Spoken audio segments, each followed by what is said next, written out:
संभाजीनगरच्या खवड्या डोंगरावरून पडून मृत्युमुखी पडलेल्या चांदगुडे कुटुंबातील तिघांचा देखील मृत्यू झाला। आता त्यांच्या घरातील हा एक व्हिडिओ जो आहे तो प्रचंड व्हायरल होत आहे। दिनेश शिंदे नावाच्या इंस्टाग्राम अकाउंटवरून हा व्हिडिओ शेअर करण्यात आलेला आहे।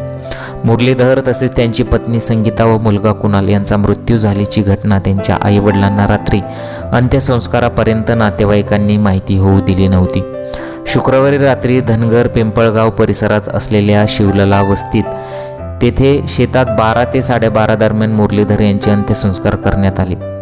कुणाल आणि त्याच्या आई वडिलांची बॉडी पोस्टमॉर्टम केल्यानंतर कुटुंबियांना मृतदेह सोपवण्यात आला, पण त्यांच्या नातेवाईकांनी मुरलीधर चांदगुडे यांचा मृतदेह त्यांच्या मूळ गावी नेला, तर संगीता आणि कुणाल यांचा मृतदेह मुकुंदवाडी या आईच्या गावी नेला आणि तिथे त्यांचे अंत्यसंस्कार केले गेले। कुटुंब संपल्यानंतर अक्षरशः त्यांच्या घरात उरलेला आहे फक्त कुत्रा। सोशल मीडियावरती हा व्हिडिओ व्हायरल होतोय। अक्षरशः त्यांचं जे घर आहे त्यांच्या घरात फक्त कुत्रा आहे आणि तो आता फक्त उरलेला आहे। कुणालने त्याला प्रचंड जीव लावला होता, त्याला वाढवलं होतं आणि त्याच्यावर तो प्रेमसुद्धा करत होता, परंतु आता त्याच घरामध्ये फक्त कुत्रा शिल्लक राहिलेला आहे।